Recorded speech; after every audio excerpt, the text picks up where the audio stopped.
XYZ, Radio XYZ, 93.1 FM, Sunigana, Deshi, Yamama Joe, and Mama Kwaba, and Ajofano, Sebrem Kasiebo, and Ayedi Erebem, and Fida, or Pepombo, swimming in that to do SISO, Voter Power 94.1, Global FM, Hosha, Watakrade, and Shruma FM, Kramko, and Tabum, Jasi Kanjinyame, Ewa Sampa, Nananom, for Goso, Western Radio, was Yama, Elembele, KFM 92.1, Wakwaza, Englegi FM, Wobole, Vinci Radio, ni TV, Dunko, Fin, Atom Local FM, Asasitra, High Radio, Wobechim, Radio SM Online.com, Apo 68 FM, Virginia, USA, tuning, Yawa Power 97.9, Daisy Radio, so, our Whiteley, Adam for Power Radio, Power G Life Radio, our UK, OPD Radio, so, our UK, my XYZ Online.com, Multi TV, Digibox, National Radio Channel, XYZ, Kasiebo,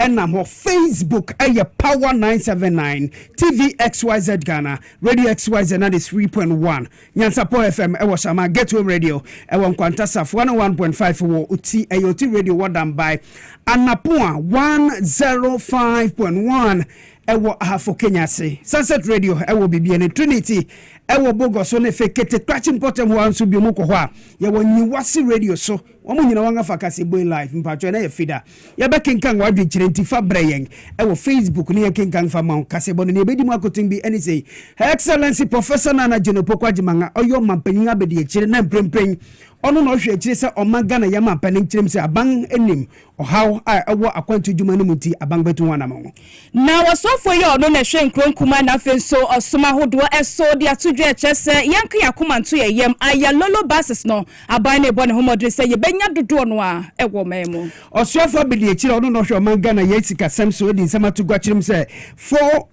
204 billion scandal bia eyiniti ne yende mu ka se no wonga fa ba fu kwanso a sa ade no ebi erinsi biom na yebebo Rome University of Ghana ya grasag for na sabre won mo chese ntumu ahodo bia wo mo dia bedan ya adisuafo ne etire so no safata se wo mo agitume san se bebo ma ba bia mo do mo ti beto no bebo mo sa ekwan no so amane bobi erichirem sa police fo ede won sa akokeka adwumaye ni bia oyetuma ewo energy ministry nam so nti petition akopem ewo IGP akache Osofo be de che yo hwe my Ghana kobadie so me ka say wo dia so perform DVL office kase pa ye ba benya e wo maimo insema fufuru ka eni mu ho ene yen atena se aye de erebramo se fida anajofa no sabram Kasiebo insema nta na ye be komu no enyumaku bi wangada romanti ena ye ti ha asidan koma MTN fo sanse wo se minka che se isim no ebebu aye papa panje wankasa brepem no minche mu fanchira wo Roman Ridge Chinese Hospital ye da mu asipi Medimosis asidan koma mu X natural mineral water yensu papa me pacho enefide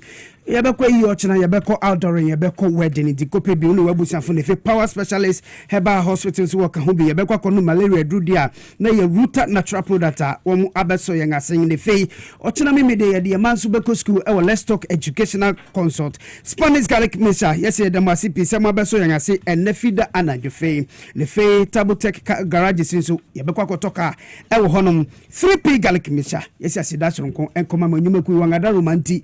ena nuanumu ba no yati ayedi Kasiebo no erebrama kinkanfo meeting de Accra Kofi Dako mene da chema akosia oforiwa amanfo Kasiebo no munchirem ankasa enin aban aboamane ena orichirem osese ne niam sifa ereko ene nansan gran titiru mantama asekobase yebekọ adwuma nopa anase bra yen apon adwuma yebekọ yemfimu no eyana akobedi hunsem ayedin yi papa yen hyeda nya hyen enfumfa nko entino abanse wate sansem nti obetu anamon na niam nyina akoye no wode ahyengdedo aba mamu niam abekoye Her Excellency Professor Nana Jenopoko Agimanga oyo mampanyina bedi echiri na odi nsemi etugwa wo ne day aprobo akoy ewo Ministry of Transport sanko premu wo Metro Mass Transit ne fe ayalolo won asue ba ko a ewo nkramanta mama ne bono ntuaso eni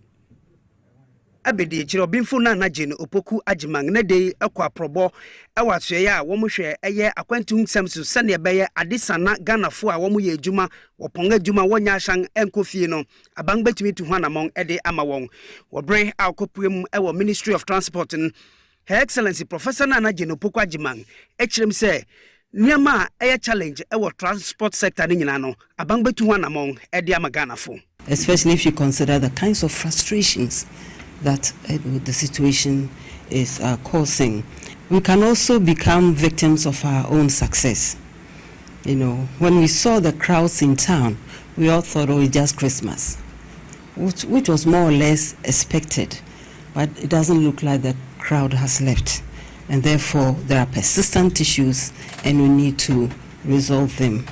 So the transport sector seemed to have been waiting to exhale,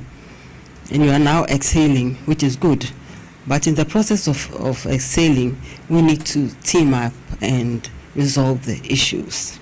The problem is caused by all kinds of situations, including even exploitation by some of our own drivers, some long queues at bus stops and terminals, congestion, and all kinds of stresses that come with this situation. Aprobono esang de no ekopiem ewo Metro Mass won asye kesi a ewo enkramantema ewo kaneshi eno nso eno binfu na anaje no pokwajiman edi nsem tugwa ewo honum ena orichirem ose nia akoyo haunti a hyeng dodo no ase no abang behwe se wo besiesie na mpo wato foforo na ahyemokina. How did all the buses break down?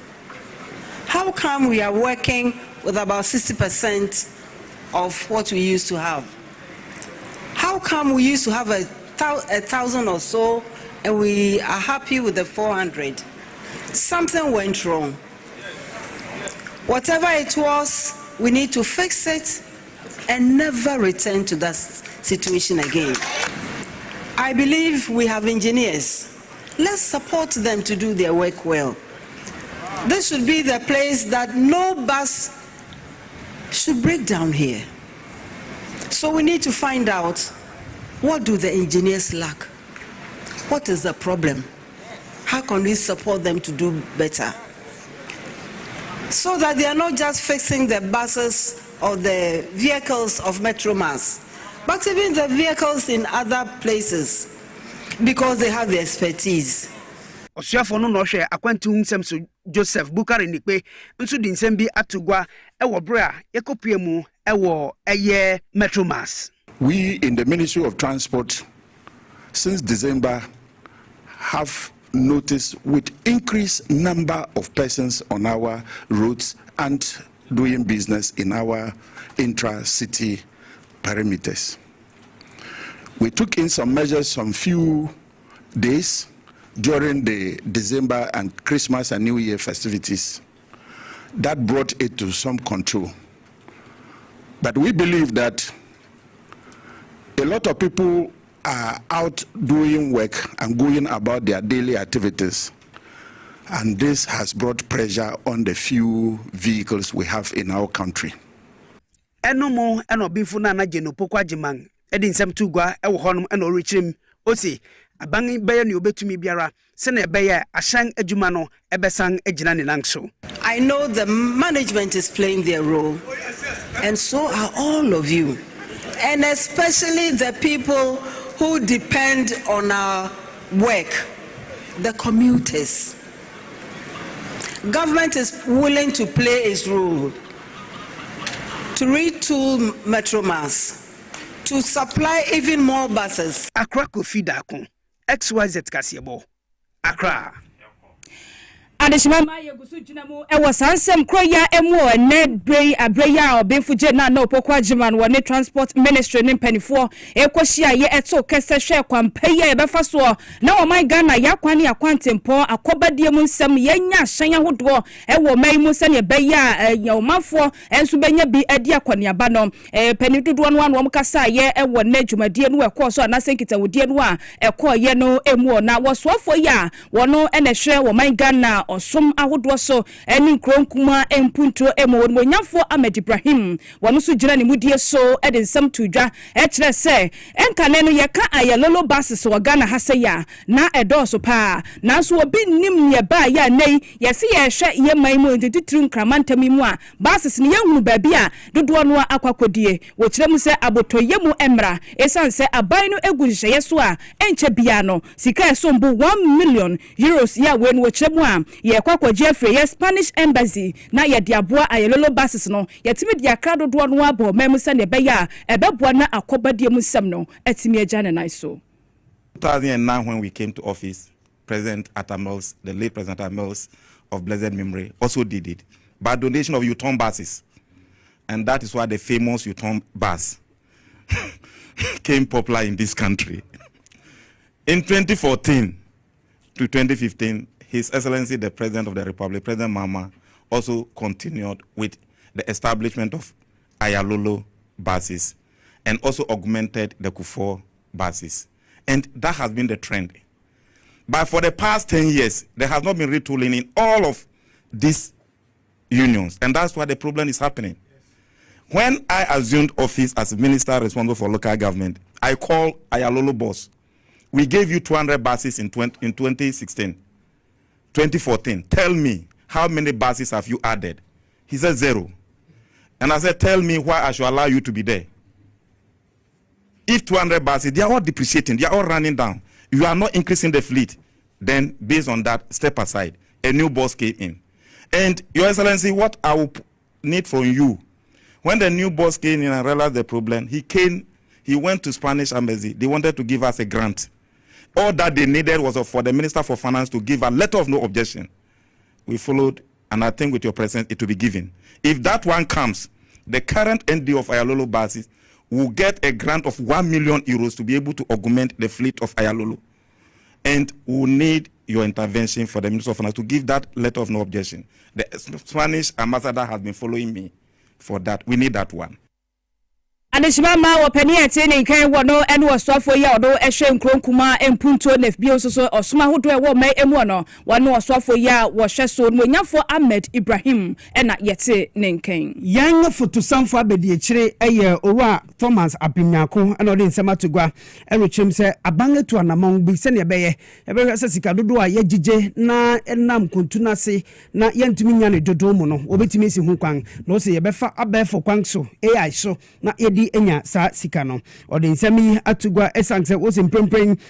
sika dodo be se $204 billion anka ye sika wo so man no yetumi nya ewo 2024 abreno emu ensu esanse niama enjada tutu ye na ntukuru bi abeda ho ninti no emu $85 million pe ono man no etumi nya na se tuwa wo se ye gige no ye ntimi enya ne sa opani echirem se 2020 bebe 2025 no ne nyina no ohamu tichemu kuma bi pe ene enyai enti no wo hwe nim se between 2020 bepim 2025 a year $52 billion pe ne etumi enyai ne enti no abangetu anamonti sa abre no wo be ye nhihye se ne be ye sa kutuna si na yanto wadodo wa wo se yenya no wo betimi esiw ano ekwan opani wo be oni semtwefo eretwetwe nkomo ewo China, Singapore ene UK egwedi ene nhihye a won aye wo mamu ena ochirem se abang eritu anamonti obefa abefo kwanso na sa nima ni nyina no etu etumi etwa.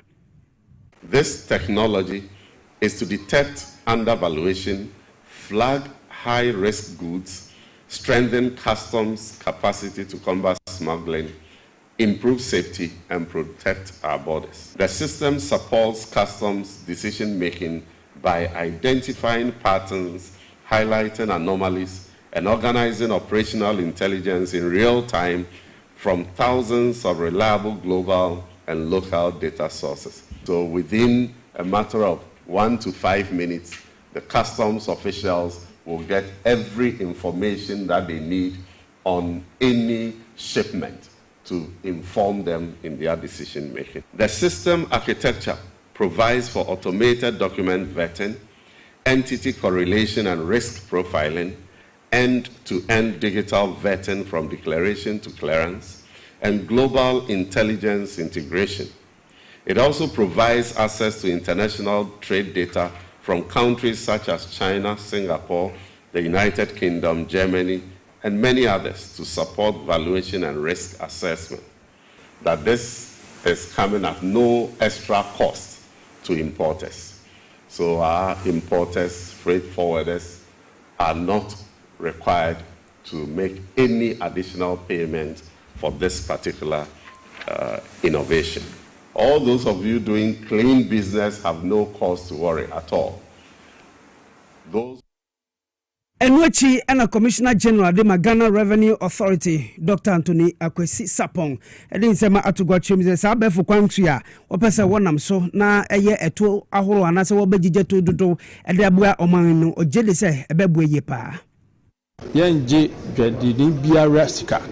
omusika omutua dadada no ano mutua aban na hwehwe ne sika semu se we ebeboa emma ya ye niam antem ya ye niam aye ebeboa ma sika sem so ayeye nti aban fa ne sika no de ayesa adwuman niam ankofo de ba na bi wo ha ne nro wom se mo amate se tramadol ne niam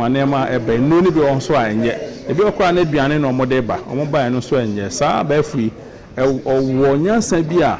otumi hwehwe mu a no aka kire en se edure ya nipa kro de be emwa oman nti obedu ho ane abomoden ane ahwehwe mu ye nti nye sikasam ko a enema nso ebema ye mpumto ya pomodin ne nema koye na abefu be boa ye saa abefu emema ye nyi obi adi obi abeye na dwuma se ne fata na ese na emom ebe boa ye ma ye nkeka ho ne nwuma ayeye no ya ye ne ntem ne aye ne ye na Anthony Kwesi Sapong GR panyin adeshima ma yantoa Kasiebo ne so na yemo enwemu engumesua emu yeboram University of Ghana Legon na yenyina nim nansan asemu abeda bedwasere de ye o man Ghana yenyina tutu ho sere ne abasa ya agentech fo nso wonnom edo ma no atomu bi ne nyina ye ntumu ahodo bi a ama ne homene so ewosuapon no emu ye ne manim ye mpanifo asase be ya ntumu bi a ya ba ye wo school fees no emu no wo mbehwe na wo ateso na no nanam so amasa ensemkro ya emu no SRC ya no Student Representative Council Edemasia Pono one Graduate Student Association of Ghana Grasak for ya one University of Ghana and one modern krata betodwa ya one sem one kanyina ne say entumuno eba ye nyina ba kwa na dimu akotene ya no Student Development Levy no one chese one ho asem kakakra na sa Student Development Levy ene kwei ama home so one chese sa sika no a adusuafo ne eba betua ne de ne kwan so a no wasi wonu nyina adwe ko benkromu na wonu agitumu esanse eno na boa ma disuafo no bi accommodation hunsam ba bia wo mdu omuti beto na asefo no nyina no eboa mo mutimi di tu saa na mo no eti nei wo kogina se nya de obegye tumu a enya de ebeboa ewo kwan bia so na wo kire se ansa na saa ntumu we nyina eba beto dwa na se eba montre so no wo mu ni mpanifo kokohia emma entiase ye adwuma ahye ye hwe o my Ghana ye ngumasia so eno atikura no Ghana Tertiary Education Commission ye JTech for University Management no any chair of a council wo nyina wo kosi nkonya ne adisuafo no akandifo ya wo da dom nyina animu ekotena se ma levy ahodo ho no ma wo agitu mu eteye nwanwa se nei no sa Student Development Levy dodo no ekase da benya de ebeboa na emom no wo kire mu a ebeboa pasan se adisuafo no eto da na se wo kwa ya na ba bi omdu omti beto no akwakoye buachi bidin enti sa anti kanketengeti we ya na wo de boa etoto ne ma ema bibia eda na kwamu eti nei ekoya mo homene so esese be ya enti ase nya dwuma na disuafo na de hye nyina management no wo mu anyintumu na saa levy no enti memeboa emra tena sese na be ya ebebo disuafo no achi dom na won so so wo ma disua ene wo mu namu nsam no atimi agina ne nai so na wo atoye mantam no musuafo Wilbert Petty Brentum wotu anamong bi se na be humansuansa betumi akọ nanim titiru mofra awomo wantu asusuku mu no akontabu adisua no obetumi afaliye na atumi aboa won enti wefiase ma pilot ejumedi anase hunhyehyai wefiase real so demonstration school no wo atoye mantam ho West North region no pani bra wo kopa wo sa ejumedi huntama no ne yanga manebo ni Anthony Akwa eretwetwe komono ochemu say His Excellency John Dramani Mahama ni na abedi echiro binfu na anajimu opoko ajima want mu poti wo behwe se humansuan sembetimi akone nimunti ena wo fi se dwumedi na se e won potem ho. Problem is that most students are afraid of mathematics, what we call their math phobias. Math is an essential subject in the JHS curricula. So it's important that we put that fear out of our school children. You see, when a student or a pupil doesn't like math, he doesn't feel comfortable in the school. So he goes to school in the morning. As soon as the math teacher enters, he shivers all around. And that will be the end. The whole day he's lost concentration. But I know that math is one of the most interesting subjects in the DHS and the SHS curriculum. So I wanted to catch them young. so that they overcome that fear of mass. Ono enoda we also demonstration school ano and then the Ora Clement Amwako e dey abasobode koma e mantam no musuafo so wetimi tu sa na monyi amankola na difia sesa especially mathematics matem bi ankola na busy books of top by ya di mankola and for dia akora na ba no di book number no di ama math teacher no it hit up onye no tebo kwa no sua di we abusun kola no rama adisua akoso tindeka say ye lesson no say mane su ha ya say no aka say the call ready no go dia o mane ye say buan kola na disu they starting kola 150 it month be auto exercise with 150 na November toy December toy January kola obeto it say obi ebua o ma wasua dia say one so we yiro hu say so bi kan so obo ma so o niema na why this one we jema e be dan so nti kola ne mu akasa ni say o ma ja project na to media ndoko so ayi hu ama papa nso yi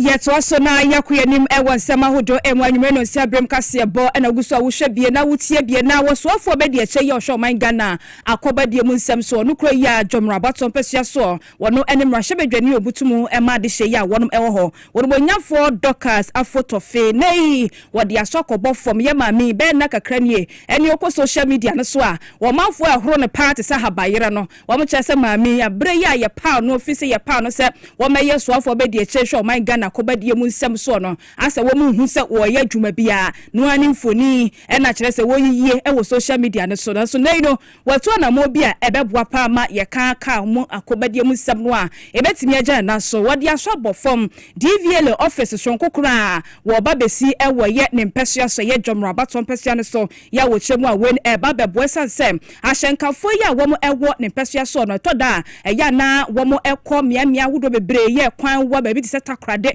ene potamu ansa no matimi akwakwaje wo mo license bi ne ye odi aso abofom ya DVL office nko wo mo ba benya e wo mpesua ne so no wo kiremu abre ya one semtwofo edi nkomo no wo se beboa e wo kwan bebre so we share the whole Jomora and I say in Zima the three constituencies the only DVL closest one I want ewo Axim inti me mind for ewo constituency hano omo we omo licenses omo renew and I say omo ka ho nsemo a so omo ko all the way to Takrade and I say Axim inti during my campaign no the catcher omo say for Okada force and the police for how omo ni ne ekoko so no so omo the two menim e bi kra ko renew licenses I just say me am manisika transportation or the ko Takrade and na Axim ti me show omo bosses anyame ya dom na say to papa me papa John Dramani Mahama na obaswa me make sure say kwan bia so no yenso be nya DVL ewo Jomoro nyame ncha de ye papa so ba ye no all check positions you know or sign me deputy minister of transport DVL ewo ya say entino yeso be de to CEO no enim enemu nyina amate ewo masom edi ho adanse me force na nenya me adaroma o ka kire me say me pass ase me so me de to chiefs for no omonim omonso amaye be bi ene nyina de adanse hu ne ye hu na enwachi no na penipa ya wono any director edema the driver and vehicle licensing authority DVL wodumonyamfo Julius ni kote wono so de tuja kire sesa project ya wono eba beye no DVL wom so penifo ya omoda no wom afom de bia ya ombe ya techire ama project no etimi edimo no wom behwe etusa na mo no I made it very clear that if the Bank of Ghana can establish a hospital, the Volta River Authority can establish a hospital,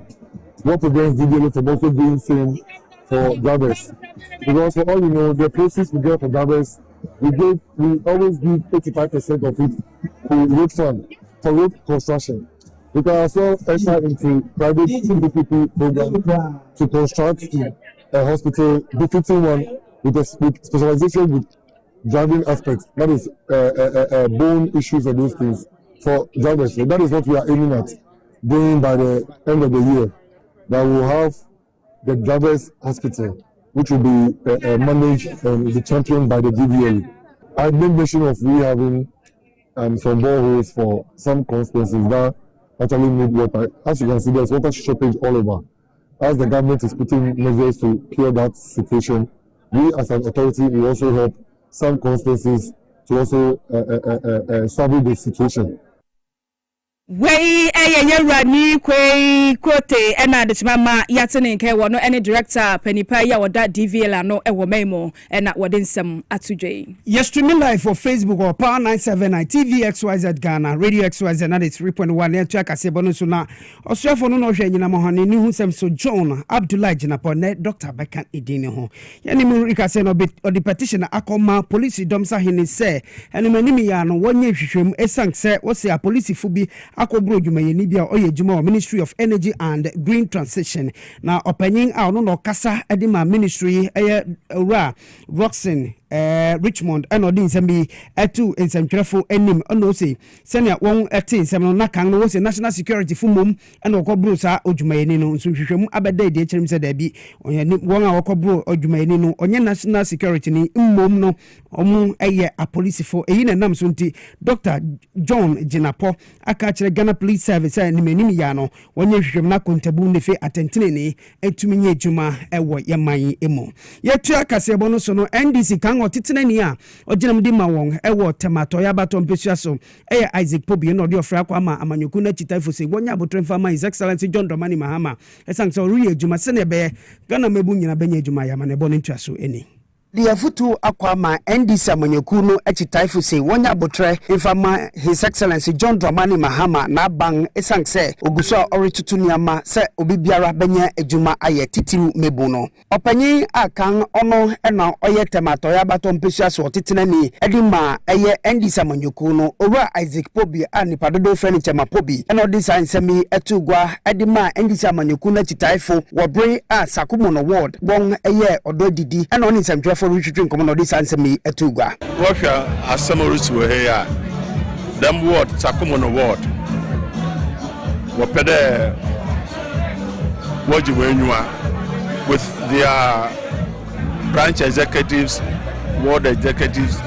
and Nipe Binu private people are one.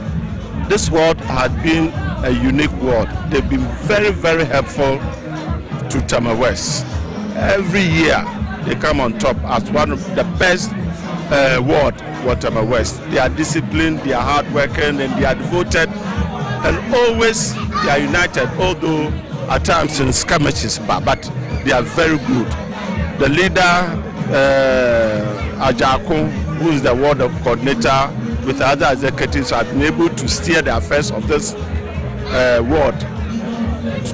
this time. Enwechi miadom frefo abedi echire dimma eye NDC amanyoku no ewo Tama West nana ya Eva Lovonso edin sembi tunsadwefo enim wobra obai niam wotumi aye ye provide omu needs sebi yoguso esanse ye ba be mu 1 year ni yami adom school feeding ebaye yetumi eboaye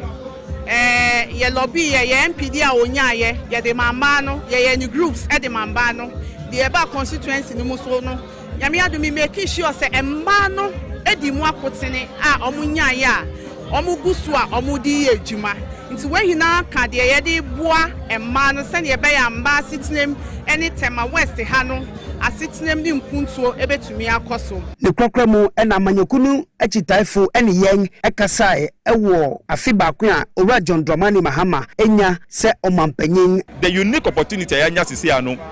say yanya MP yanya MCE ena constituency executives no ya bind na ewo so yes and winning your seat no there say ye near yen crofon na omo work grounds no omo hu beto omo ye nyina nim say for so many years na Tama West MPP na ete so enti se nyame ya adom na se yenya MP a menyini se ye betoto na ase enti no eye ti se dia ye nyina enim no adwuma na ewo form ha enti no ward coordinators any branch executives na ye na ye ntena ase ye be koso aye meetings ye be koso akosra ye members ye be koso akenduma pa His Excellency John Dramani Mahama Sakumono ward ye junjunu ye papa ye trade bobo because ye jin say Tama West aba ye to ye nwanwa nyaminti ya de normal to akwa mu a ya dwundwen wu Sakumono ward 32 branches I had mono. So na yakoya nim yentu fa so okode brensia ma otu an nsem ojabum yekopia mu ewo sunyane ne mpotamu na ene ubowura mu ewo sunyane a chechefo nkabom koyi a wono ewo ho ya yefre won se sunyane teachers credit union enei wo magiro mu die mu ede abasopodie mu odru akode amagana mampanyi his excellency John Dramani Mahama na wo mo kire se onipa ya ade a wo sa yeye wanyina ya mense ni din esanse mampani ahodo aba betina banya kese so bi aba ebiko na aso Ghana mampanye his excellency John Dramani Mahama de we die eyede twam kura wo mo kire se obetena so afi pepepe nie no adwuma wa bode abo my Ghana no ebinsi da ene wutisi montene so a eniama bo kwa na ekofom ene ifango bo ene ekofom pa ya hyenkafo so wo mutimu de na aso so wo nwini Ghana fo ho a wo mototo ahyentiade mu ewo Ghana ha sei na no wo kire se mampani ayade pa na wo bekoso atan na kise ne ebeya ne nyuma paya wo wode mo my Ghana no ebekoso agina brane ewo mai emopani pa ya wono any manager e de masa chechefoi eyowura James Kase won na James Simpieso e de nsem etudwa yankoso enkutankuta ya saa unye sika no de kakra abeto ha unye sika no kakra abeto ha yeso ye wo gidie emma mo se na mo gidie ma ye se musika na mo woda ha no enya de a ye behweso ye amamo enya de a ebetuma afo ba bia anti abrehemu a manyam e de ma suyan ti share credit union no yankoso yenkutamu saa na ne yeka no se yemfa odo nyakomapa yemfa momfa moaye na yadwuma no entumi enkoso say about 60% as compared to 2024 no 2024 no brana menya politician but me economist brana MPP e be kono fa na niema modern na niema modern na niema enye stable na ko market da china na we ya na yatum but yewura 2025 ma o ma ready budget no ewie there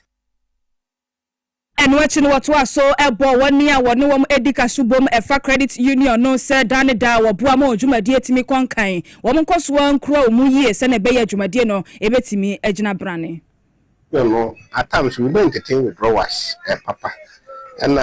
ejiro so a turnover so say bia etumi ayire etumi eba na eduba bia yehu say withdrawals so nipa discover to national no be Sikabeto national we are not bank credit unions is not bank then the choice for us can see for that na say the money ba wa for so aye but obi be to channel be obi be to channel be credit union nje sika fi bank Ghana ye mobo se fi bank Ghana ye mobilization here na ebu so aye de aye adwuma kakra kini pa no discover na channel so we year na say to be to no for so bia amma so the brave say ye che interest so a nipa no ni so de sika beto obenya huge amount of interest but and I'm say annam anche be 3 months no interest no benya no e kakra bi nipa discover to no be year emwa create your money and grow Kumasi Teachers Credit Union wonu ekuo pani pa ya wono any manager Yewura James Kase na yetene nkan ofuase ayire bi otetena ni di man di samanyoku no e di nsem bi atugwa e na o se won mrahye begwani owura Kojo Bonkruma komprunga na Kojo eninam enore kikika nsem bi se oda akwanga sabe his excellency John Dramani Mahama ene abankrati mpanyufu a womo mpotemo worry ye no ose onu Kojo Bonkruma enoye enu no panyi se hwe Kojo wabetina bemu ifisha pori awotwe 8 solid years wentimi anyofo ansa yire bi akwan na ne aban papa ba less than 1 year less than 2 years na akwan wanga ya uninam ena nsem anya no kware ena ode kikeka opanini nsem ode ato yanga mane boni Ebenezer Frimpong anim o se Kojo Bonkruma onankasa nya ne nwunwa esan se na nsa ode betugwa o se gold board fo wanga boka wanga dwumaye mu no wanga boka ena IMF na ode nsem be bata won no so wode nkrata se aba echirim se gold board fo woma kaye enti Kojo Bonkruma wonka no kware amanyeku a yefa na MPP emu ma ne nyina no sa na won so ban etenen enti endi se amanyeku no otetena ne oginem e wo fuase ayire bi e no ro kirem se Kojo yi e ya ka no kware kakra na Ghana fu ehu adwuma pa his excellency John Dramani Mahama ori eye owi kwam amwa ena odi nsemi etu ugwa e no ro kirem se Kojo yi unni bribi papa bia eka konakoda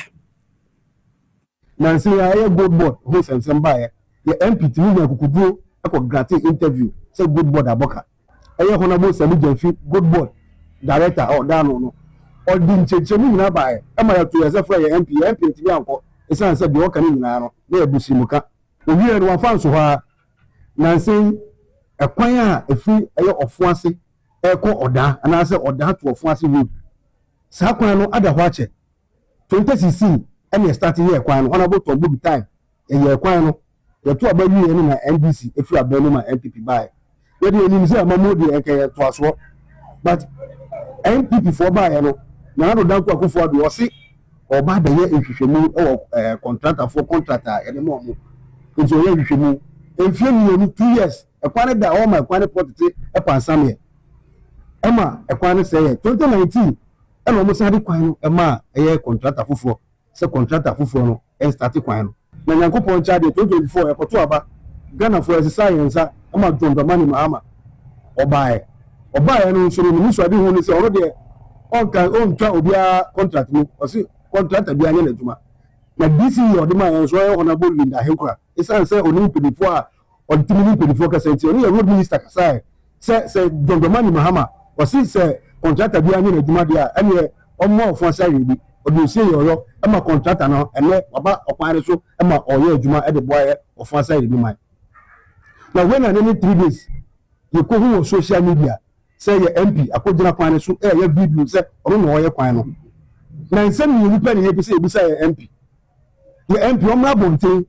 no ma chere say e kwan no a de mo 2017 to 2024 no e hefa no mutimi ye kwan no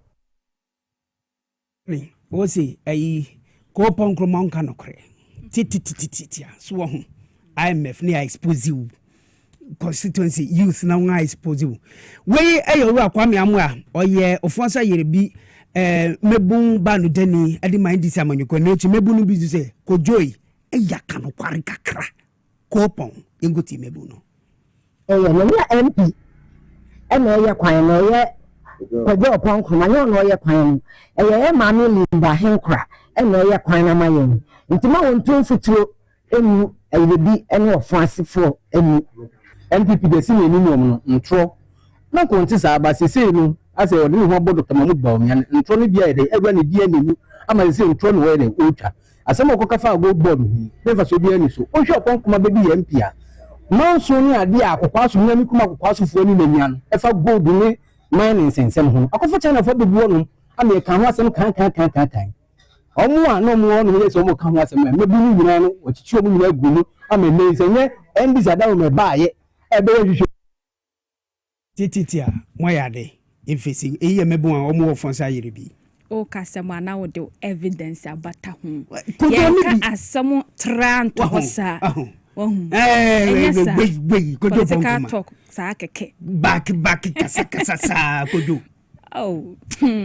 adishimama yanto so na yanko yanim yanko piam wo mfimfin mantam no emu enyina nim sem dada se na wo bo man Ghana bambo dwuma kwa hodo emu a recruitment exercise no ahase na yi wo bo wura mo man Ghana process adom no mu a wo so ma hye mo de no ase efimfin mantam de no wo mo e de ahye so ama centers ahodo bi wo hon ma ehwo na eye exercise no koso yes screening ene na sefo na no nam so e ma ya mani boni ya wo no ebutu mantam no emu ebo wura mo eni panipa ya wo no Director General in charge of technical COP Dr. Shaibu Padi Gariba Edin Komoma Jumadi mu enhyehyeye ene said yetie no what the two nanim not documentation and body selection. That is what is ongoing. The process will go on until Friday, and I can assure you that it will be a seamless process. The Inspector General of Police and the Police Administration want to ensure that we are applicant friendly in the context that there is no issue of intimidation, there is no harassment. All we want to do is that create a conducive environment for potential recruits to be examined, to be taken through the process, and at the end of the day they are recruited into the Ghana Police Service. And that is exactly what you are saying. So this process is the beginning of the entire processes, and as you see, you've seen the platform that has been set up. You do the documentation, you go through the body selections, and then of course we have IT team that is actually tabulating and then collecting all this information. Wey COP Dr. Shaibu Gariba ena de mama yatene nka na yenyina mu ewo posisa dom no akachie na posisa dom hene yewra Christian Tete yohunu enei kokobo anu odene wode akwama Ghana de hye nyina se adamudie die posifo wo mu nsoso bribe je wo mu nsoso kura wo se ne wo behwe no ya na timamufo dodo no a ena ye toda wo mu ma posifo ne bribe wo bekọ ya kwani akwantempon so titiriw woni a wo giragina soyi eni odu ho no a hyenkani ni driver ni no behu anu ode ne nsafase wo sa posi ni enye na adwese bia o twini nsaw esanse wono de wo pese wode ma no atwam contentem to ono no duru ho no a no ahyase twini nsa no achikro yi ahyenkafo si nkyɛn a obo montene so a woni a ya na wotai etusa na mo emadamudie ya posifo afa no wode kokobo ama mo se mutwum hu firi esanse mrabata ho ya wa ebeso mu se wo ma bribe no ebetimi eni wadia posifo nso a wo mu gye damudie wo Ghana hase no ehun kokobo no wode ko ema wode sansem wa nyina tudwa ne da ya bre ya nyumtuni ya ye fense Grace Ashley wono wa ye nyum kama de ama posifo no wokodani mu ede ma wo mu na IGP gina simpie so ede sa kokobo yi ekomaye. I assure you, you cannot bribe the policeman anymore. If you attempt to bribe the policeman, he will disgrace you. He wants promotion. We want to be one of the best police in the world, and we are carving that image for which generation upon generations will follow it, so that we will get our glories back, and then we'll make everybody in Ghana proud. A small village in Ghana, a police lance corporal and his team, they intercepted a vehicle loaded with Indian hemp. They forced and brought the vehicle with the Indian hemp to the police station. After doing that, I don't know how we managed to get my wife's number. And I forwarded the arrest that they have made to my wife. And once in a while, we call my wife. I think we are sure, sir, I don't know, I do IGP her. The determination, the zeal. Today we have promoted those policemen here. That is why I'm saying that anybody who attempts to bribe a policeman today, the policeman will disgrace him. So don't. Christian Tete yohunu ena yatene nkete mu amoma posi for bribe no se munja esanse se de omo no omani abrepa wo ye wadwe so be ma bribe a obegu animu ase e wo sa kwan ni so ofa ye ngedrusi no elche ye de nigedi Kasiebo ebebremo na sedan 3p garlic ni chami pa chow be biara ye ton edru ko hono obenya bia to pedodo to na fra 0249 0248 928 824 and 0201 000 021 Table Tech Garage simi pa chow yen koto cars e wo ho so cars e ya ha ko hono mu obesisi e de amount obetumi afra won e wo 0542 275 252 and 0206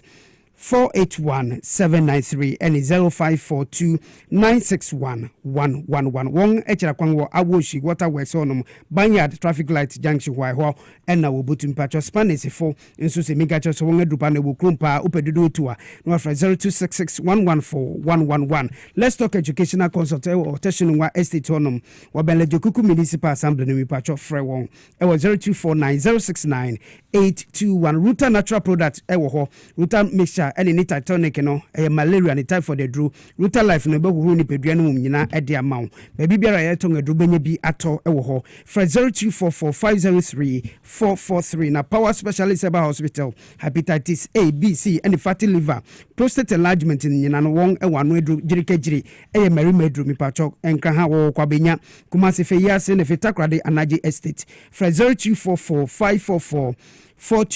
and 055-5797-878. X natural mineral water yen super papa upedudu wetua. No afrayin was 059-627-3546 and 059-627-3547. Medimosis or the lift kit capsules are by 100% natural. Baby nato nentimimu anani peduano entumi enyina ni nangsu ye papa. Upedudu wetua no afrayin 0244 068-447. Roman Reach Chinese Hospital and a clinic with patch stroke, diabetes and affair, spine and a liver no chimatobia bahwa. One lecture kwangano woman in the High Commission no in a DN show Accra Fred 0546-450-672 and now 0556-121-863. MTN wɔde easy maba pacho bomoden na nya bi na mu a udata ho sesem ene fe course ahoro obeye no pacho bomoden na fa MTN no fa easy no fa yadwuma na no entimi mu oye papa me pacho obetumi akọ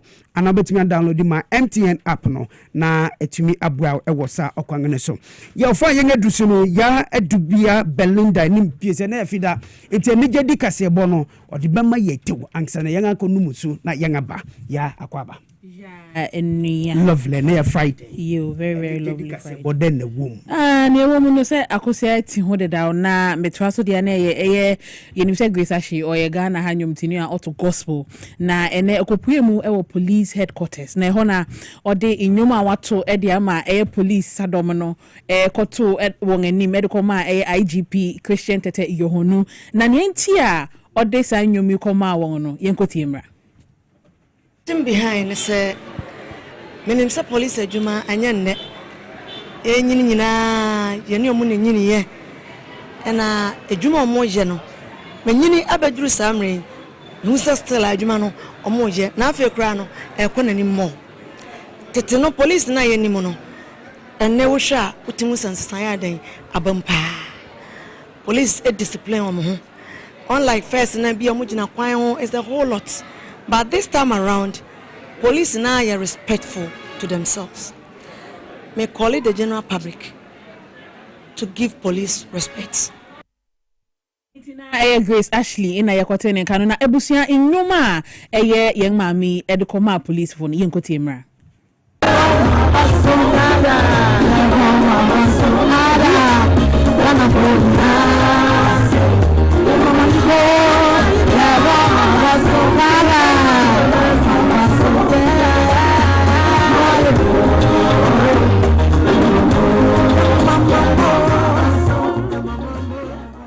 It was worry about Ghana police abaso na abaso bono echi no Christian Tete Yohonu oye Ghana ha IGP in some ono so the two Ghana bini.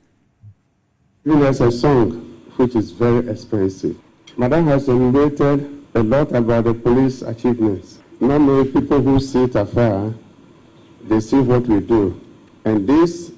is something that should keep us awake as a police service. And to this, I salute all my regional commanders countrywide, all personnel of the Ghana Police Service countrywide, for the gallant manner they performed their duties for the past 1 year, which has made Ghana relatively calm.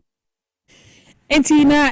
IGP Christian Tete Yohonu ena yekoshe yekotene nkano na yemfi hono na yenko Ghana Tourism Authority akachina ho ena wotonsa edefre journalist se womra nefe wombetututu niema mu yenhwese ne yebe report won ensem sene akwantum ensem etefano yemra ne yembehwese ne yebe report afa efe se woreshe journalist for se wobe report na wobe ye no e wo se no kredi e wo mu de Ghana ding from bianede and was say ye hu akwan na enumu no ena yeng mamefo ahwajeto edebetu gwa se eye omanga na hanokra no ye tourist site bebre ewa ha ye wo miai bebre wa ha ye betimi abase ye wedding aware mu ene ade a won a wo abrochi dodo na ye pese yeng no ye fi ha ne ye ko abrochi memu kwako ye destination wedding na se ye kase ye pe destination wedding a Ghana hanso no etimi eboa se destination wedding intina oretonsa e dia frɛ eye omanfo a ewo amanone se wonhwe na se wonfa adwene se ebia won aware mu ni ade no wobeba eye Ghana ha na won so aba behwe ye ndie wo mu no won afa so ayebi. That I think that people have come to realize that so they must take advantage how we do our things. The way when we're getting married, there's his family, her family, and the way we dress on his side, the way we dress on her side. Even if you get a good MC, it makes it even more wonderful, and other people don't have that. I mean, you go abroad, you sit in a restaurant and say, I'm engaged, will you marry me? That kind of thing. There's no drama to weddings. So we have the couple call, we have the engagement, and we have the white wedding. And it's all, unique in its own way. So that is also something that we'd like to deepen, and encourage our African Americans and even our neighbors, to Intina CEO edema Ghana Tourism Authority mamiefo awajeto nkane yekote no na bronya mu eba no yehu se restaurants ni bi wo hono ma clubs efei baby a we kone yekoji yengeni no prices ni bi wo ha won atotumu na hawadwene nti sa na yesa ne a Ghana man ni ding no reba form na ensema mamiefo a ede atugwa no yenkote bimra. What I can say is that I think that people have come to realize that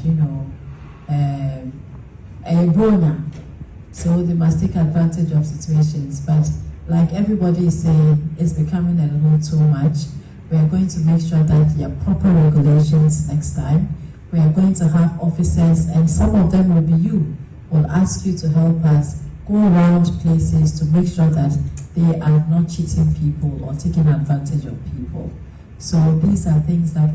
these are measures we're going to put in place. We are also going to make sure that we advertise places that are regulated, properly regulated. We're going to advertise them on our platforms, on our websites, with the price list of their things. Entina nsema ekoso no mamiefo awagito enode betugwa no emayen wo hono na akraminyina so na mefa enigedi sem Kasiebo no ensi midindi ya edubia NMPC ya meda CP yentu Kasiebo no so na Chief Executive Officer edi makuwa won enhye abangase wonding Ghana business Ora Richard Agbo enode adesrede akwama His Excellency John Dramani Mahama se osre na ra se contract wode erimase betete mebu na won anyansa no adwuma ye no won fa bi mo se ne be bebua ma mebu dodo woni adwuma ye no esobetimi atewo. Chief Executive Officer Edima Ghana Business Ora Richard Agbo ena ode adesrede akwama abanksi osre se wobehwe se mebu dodo a woni ensa no adwuma no won se wotete mebu no obetimi di contract bi ama won se ne be ya wode ntetewe bi ebekwa ma mebu na wongenya adwuma aye. Ora Richard Agbo din semi etu XYZ Kasiebo enim ewo bre a ndc amanyekunu nifa a ewo kole clote adabraka area mu ho etimitete wo mebun bi ma won sanu adwuma won apo won ho eno disa disrede etugwa like how I program wo baby no enema anko yi how I say ye graduation man enema ko ye enema anko yi ntino ebe kura musa omo yiro omo no mo boa yuchu no ma yuchu no omunye adwumanye enu echi hajia a ono na oye miadom frefo ewo kole clote abato mpesua sonso ene yen etwetwe nkomotiri mu pouti a okofa won se won fa sanditewe ema meba ewo adabraka mpotem ho oba de oma ni bibi kakra obetime de aye ni mebebri nti me share constituency ni mo no ene se na mba no omo ye omo adwuma na ade nmi se o kire omo nsa adwuma ade a ebebo omo pa eno na ade a aka makoma message awase mempe obi a obekire omo na omo so omo fan siesi omo aboabo ni kwakwa mu ena meba yi bia wobenya nsa no adwuma mu ntetewe a won entua kapreba mpo ekire won ani so edi kire ndisa manyekunu mu panyimfo ene won a wo mutua ho ka wo etimi benya sa training no. The youths nowadays, they don't want Isanu Ejuma, if I would say. They don't want those things, but they don't know that that's the way that you can get money and a little in case you don't go ahead in academics. You get nti ne akoso ewa adabraka mpotem ena yede ho amane bo abrem no mangade hye wohwe bre na no so ne begina ena fida na jofan no siabrem Kasiebo yede besomo TV XYZ Power 97.9 Radio XYZ 93.1 yene affiliate wo maimu ne amanone no ha ne yede ni nyinara ebesi Kojo Ken ne Ken Williams mu nyina lovely yadamu asese motimi afolo yen asedanko camera crew MCR radio technical production team newsroom obibia na fe video editing bench nyina no yadamu nyinara ase nyankropon yadom ochina no pa monhia ye bione fa Kasiebo foforo emram na yen yebekenkan Kasiebo nyinara edima mo na fida anadwofei medende akra lovely Kofi Dako ushami abontinga so nim dida from Mr. Kasongo na fida mi by mene da chema akosia oforiwa amanfo ye kweba mencha maame ba ko ye fro Lydia adofo won kokko amanfrom Lydia adofo ni abusuafo ni nyina mo hwe yen pa mechia mo yeda mu nyina ase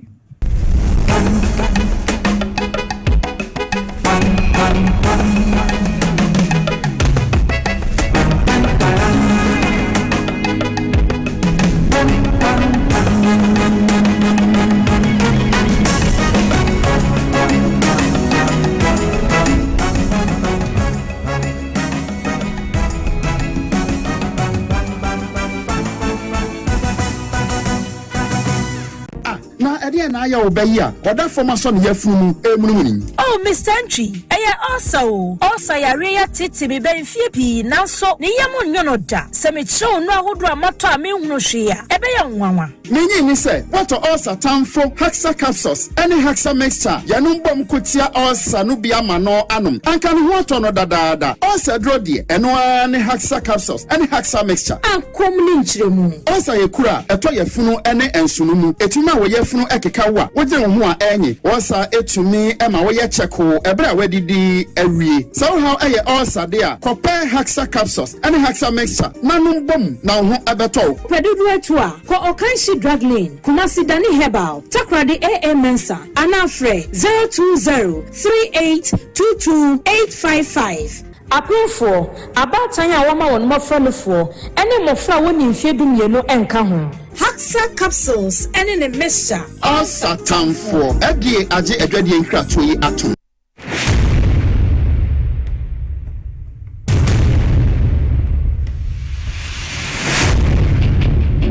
Every human body mass should have at least 60% water for optimal performance in any physical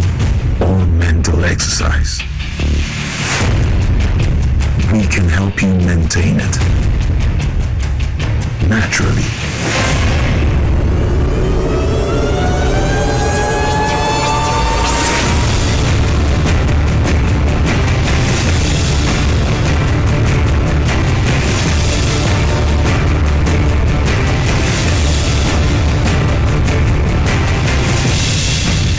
Natural mineral water. Simply natural. For bulk purchase, call 0596 273 546 or 0596 273 547. This advert is FDA approved. Yefema na kwa me taxi driver na enkane na misisi eso misisi ama kame na to na twetwe binya 3p garlic mixer no aboa me pa ebi ata miracle bi wadru no jese mafunu pra se disi twini anka me humi esi so kase me humi ani esi so obeka se dia bibi hye me so bi no na ye normal nti ni bi fi na tinu nti pa me sa 3 days ni ebi na anka se de nyankopon de ayi bi ahodi se ma yi bi nya sam keto ana se we de me fro aka so na me fa hye me nkwa no me de abe 3 years ana asemi ginawa me nemu se sunya se me kwa me de ameko bia mu so much me dru abe 6 years ni tema bi am me maji se ene meja na ta ya le ne nkumi preko ene podi ana me koto 3 garlic mixture ni tema me kase yankupo no yam se ene ya me no kase me wa to me a me din wa me mte 3 garlic mixture ubenya bi wo mamu pharmaceutical shops and herbal shops Fred Piwak e wo 02489288824 and 020100002. Hello Ghana, payday is here. Stand a chance to win instant cash prizes on Review Scratch for Win, up to 100,000 Ghana cedis to be won today. Get ready to play Review Scratch for Win to win big on TV XYZ. Stop scrolling and start winning. It's simple. Dial *850*6# on all networks. Choose your card type and select your lucky card for a chance to win big. Play with at least 5 Ghana cedis or more. You could win up to 100,000 Ghana cedis in cash prizes instantly. Yes, you heard right. 100,000 Ghana cedis in cash prizes. Don't miss out on the chance to win big. Dial *850*6# to play it now. Review Scratch for Win. Scratch it again. Baby Kasiebo power. You must be 18 years and above to play. Terms and conditions apply. This game is regulated and approved by the NMA and the Caritas Council.